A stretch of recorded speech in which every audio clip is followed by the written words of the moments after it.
네, 지금 불확실성이 계속 이어지고 있는 그런 상황입니다.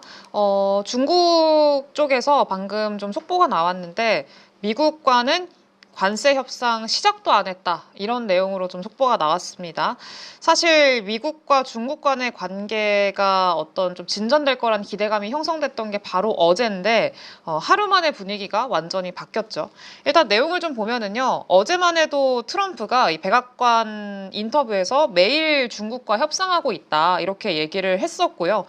그리고 협상 매우 잘 되고 있고 대화 열려 있다. 이렇게까지 좀 긍정적으로 낙관적으로 얘기를 했었습니다. 그러면서 시장이 좀 환호를 했었는데 이거에 대해서 하루 만에 이 중국 쪽에서 정반대 이야기가 나왔어요. 이 트럼프의 발언에 대해서 중국이 반박을 한 건데 중국의 외교부 그 거자쿤이라는 대변인이 있어요. 대변인이 있는데 이 대변인이 그 정례 브리핑에서 인터뷰를 했습니다. 그래서 질문을 받았는데 미국이 지금 중국이랑 협상 잘 하고 있다고 했는데 실제로 지금 협상이 진행이 되고 있는 거냐? 어떻게 되고 있는 거냐? 이렇게 좀 질문을 하니까 여기에 대해서 중국이 이제 가짜 뉴스다, 허위 정보다 이렇게 좀 이야기를 했습니다. 그래서 지금 중국과 미국 간의 어떤 경제나 무역 협상이 전혀 진행되지 않고 있다 이렇게 좀 얘기를 했고요. 뭐 지금 양자회담 진전이랑 관련된 어떤 모든 내용들이 아예 지금 일축돼야 된다 이렇게 좀 얘기를 했습니다. 그래서 미국이 뭐 정말로 문제를 해결하고 싶으면은 일단 관세부터 해제해라 이렇게 좀 얘기를 하기도 했어요. 그래서 이런 내용들이 좀 보도가 되니까, 그러니까 뭐 미국과 중국 간의 말이 다른 거죠. 그러니까 미국에선 잘 되고 있다, 계속 협상하고 있다라고 했는데, 이제 중국 쪽에서는 뭔 소리냐, 그런 적 없다라고 하니까, 당연히 어제 사실 이제 기대감으로 급등했었던 미국 증시도 조금 당황을 하겠죠. 그래서 어제 한 2% 넘게 나스닥 같은 경우는 2.5% 급등이 나왔었거든요. 근데 지금 이 뉴스가 나오면서 이 미국의 나스닥 선물이 한 1% 가깝게 현재 시간으로 좀 빠지고 있는 그런 상황입니다. 그러니까 여전히 성과가 나지 않고 계속 불확실한 상황이 이어지고 있는 그런 현재 상태인 거죠. 네, 중국이 트럼프의 의도대로 따라오지 않고 있는 상황이에요. 네, 중국의 SNS 웨이보죠. 네, 웨이보 쪽에서는 트럼프 겁쟁이라는 그 키워드가 키워드 상단에 오르기도 했다고 하더라고요. 그래서 이제 이렇다 보니까 당연히 트럼프 대통령이 지금 선택할 수 있는 카드가 별로 없는 것 같아요. 지금 미국 내에서 트럼프가 어떤 상황인지 아세요?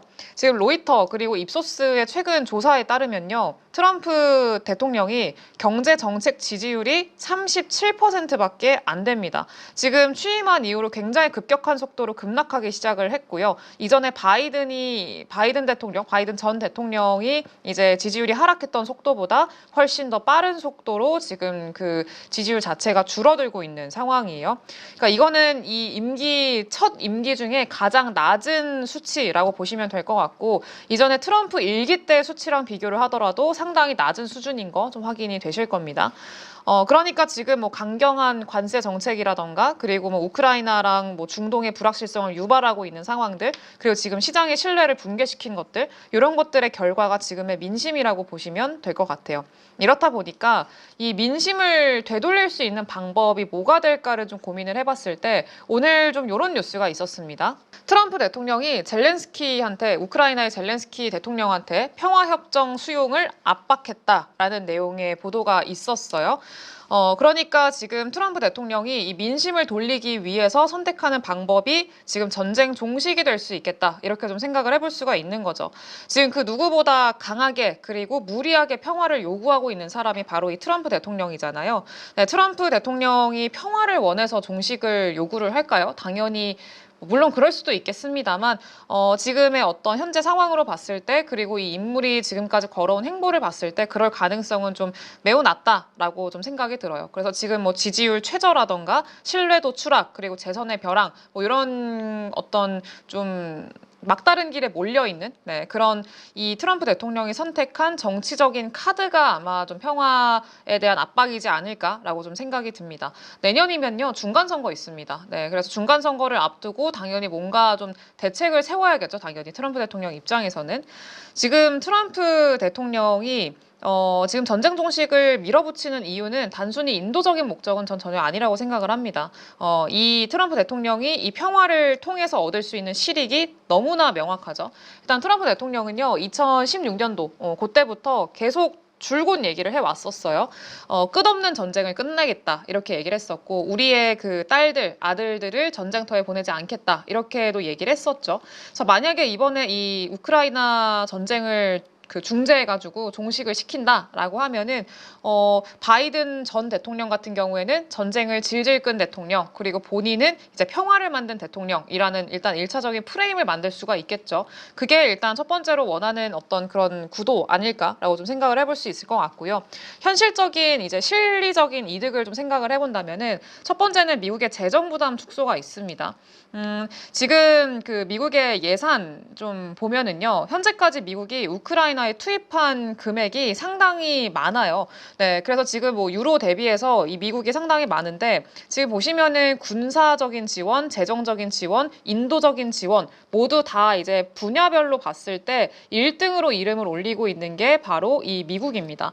그래서 지금 상당히 우크라이나 쪽으로 많은 그 자금이라던가 자원 이런 것들을 굉장히 많이 지원을 해왔다라는 것들을 볼 수 있고 지금 뭐 추산을 한 걸로만 따지면은 약 한 1,750억 달러 정도가 될 거다 이렇게 좀 추정이 되고 있더라고요. 그러니까 이런 것들을 두고 이제 트럼프 대통령이 말을 하는 거죠. 유럽이 그 해야 되는 일인 건데 책임져야 할 일인데 미국이 이용당하고 있다라고 계속해서 강하게 얘기를 하는 거죠. 그래서 만약에 전쟁이 끝난다라고 하면은 이런 군사비가 삭감되죠. 그리고 재정의 어떤 균형을 회복시킬 수가 있죠. 그리고 뭐 세금을 어떤 줄이기 위한 명분을 확보할 수 있죠. 네, 이런 것들은 당연히 유권자들한테 강하게 좀 어필할 수 있을 만한 그리고 이 미국의 시민들한테 그리고 글로벌적으로도 어필할 수 있을 만한 내용인 거죠. 그리고 두 번째로는 인플레 압박 축소라고 볼 수가 있을 것 같은데 당연히 전쟁이 길어지게 되면은요 이 인플레이션에 대한 우려가 있을 수밖에 없고요. 물론 지금은 거의 좀 마무리가 돼 있는 그런 상황이긴 합니다만 어쨌든 이 전쟁을 종식을 시키고 뭐 에너지 자원이라던가 그리고 식량 자원 이런 것들을 좀 정상화를 시켜서 어느 정도 인플레이션에 대한 어떤 부담을 축소시킬 수 있을 만한 내용이고요. 그리고 어쨌든 전쟁이 종식됐다라는 것 자체가 투심적으로는 굉장히 긍정적이기 때문에 어떤 증시의 부양책으로 활용을 할 수 있겠다라는 생각도 좀 해볼 수 있겠죠. 세 번째는 나토 방위 분담금이라고 볼 수 있을 것 같은데 이제 나토 쪽으로 더 강한 목소리를 낼 명분이 생기는 거죠. 그래서 트럼프가 오랫동안 이 나토가 방금도 언급드렸다시피 미국을 이용한다 이렇게 주장을 해왔었잖아요. 근데 만약에 전쟁이 끝나면 이제 전쟁 끝났는데 우리가 왜 돈을 내? 이렇게 갈 수가 있는 거죠. 그래서 미국의 우선주의 그리고 나토의 분담금 인상 압박을 가하는 그런 내용에 대해서 한층 더 설득력을 얻게 될 수가 있는 거죠. 그래서 그런 것들을 좀 의도하고 있다. 지금 현재도 계속해서 이 유럽뿐만이 아니라 전 세계 국가들한테도 관세 협상 카드로 이제 그 방위비 분담금을 더 올려야 된다라는 그런 이야기들을 계속해서 하고 있는 상황이기 때문에 그거에 대한 압박은 나토한테도 더욱더 강해질 수 있겠죠. 네, 그래서 그렇게 함으로써 이제 전 세계가 각자의 어떤 분담금을 올리면서 미국 내에 있는 어떤 방산 기업들의 이제 판매라던가 이런 것들을 조금 더 늘려줄 의도도 분명히 있을 거고요. 그래서 그런 것들이 있을 수 있겠고요. 그리고 마지막으로는 친러시아 그리고 반중국이라는 그 전략을 조정할 수 있다라는 내용인데 이거는 이번에 인플레 압박 축소라도 조금 연결이 되는 구조입니다. 일단은 중국과 그리고 러시아, 미국 이렇게 좀 3강 구도로 좀 볼 수가 있을 것 같은데 기존에는 이렇게 갔었잖아요. 미국과 중국의 어떤 좀 협력하에 미국 vs 러시아, 중국 이렇게 좀 구도가 형성이 돼 있었는데 트럼프는 사실 지금 러시아보다 중국 견제를 훨씬 더 중요하게 여기는 상황이에요. 워낙에 중국의 발전 속도가 빠르기도 하고요. 그리고 지금 최근에 여러 산업들을 좀 생각을 해보면은 굉장히 이제 뭐 로봇도 그렇고 AI도 그렇고 지금 뭐 굴기를 통해서 중국은 뭐 강력하게 드라이브를 걸고 있는 상황이기 때문에 미국이 굉장히 좀 위협을 받고 있는 상황이죠. 중국에 대한 견제를 강하게 하고 있는 그런 상황인데 그래서 당연히 미국 입장에서는 러시아와 중국이 같이 합쳐져 있는 것보다는 러시아랑 중국이 좀 멀어지는 관계를 원하겠죠. 네, 그래서 이제 러시아와의 어떤 갈등을 일부러 완화를 시켜서 이 미국의 외교라던가 군사적인 자산을 중국을 견제하는 데 조금 더 이제 집중하려는 그런 전략을 가져갈 수 있겠죠. 그래서 지금 러시아랑 중국이 만약에 이렇게 지금처럼 계속 좀 긴밀하게 협력을 한다라고 하면은 미국은 이 두 전선을 감당하기가 쉽지가 않습니다. 그렇기 때문에 이제 트럼프는 적을 둘로 만들지 않는다라는 어떤 현실적인 전략을 택한 거죠.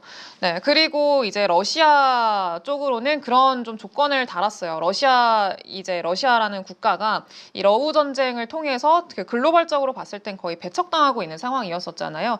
네, 그렇다 보니까 러시아가 이제 조금 상황이 별로 좋지는 않습니다. 강하게 나가고 있긴 합니다만 거의 배제되고 있는 상황이고, 그나마 중국이 많이 러시아로부터 이제 뭐 에너지도 많이 사주고 그러면서 좀 버티고 있는 거지, 내부 상황이 그렇게 좋지가 못해요. 그러니까 러시아는 다시 세계 무대로 다시 복귀하고 싶을 거고요. 그 복귀를 미국이 도와주겠다라고 얘기를 하고 있는 거죠.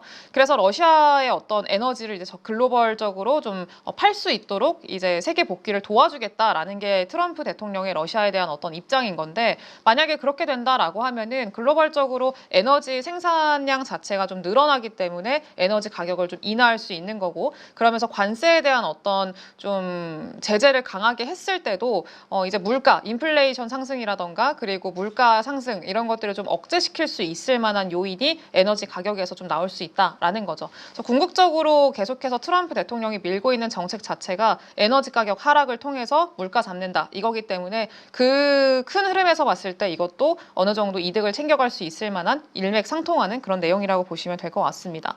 그래서 지금 트럼프 대통령은요, 선택지가 별로 없어요. 그래서 이전처럼 뭐 강력한 어떤 정치적 리더십을 회복하기 위해서는 계속해서 무리한 압박을 가할 수밖에 없는 상황인 거고, 그렇기 때문에 당분간은 지금 시장이 어떤 헷갈릴 수밖에 없는 발언들을 계속해서 할 수밖에 없는 상황이다라고 좀 보셔야 될 것 같습니다. 그래서 당분간은 시장의 어떤 이런 불확실성 자체가 이어질 수밖에 없다라고 좀 봐야 될 것 같고요. 결국 중요한 거는 그거죠. 불확실성 속에서 지금 시장은 이 불확실에 익숙해지고 있는 상황이고 내성을 만들어내고 있는 그런 과정이다라는 거를 좀 이제 생각을 해야 될 것 같습니다.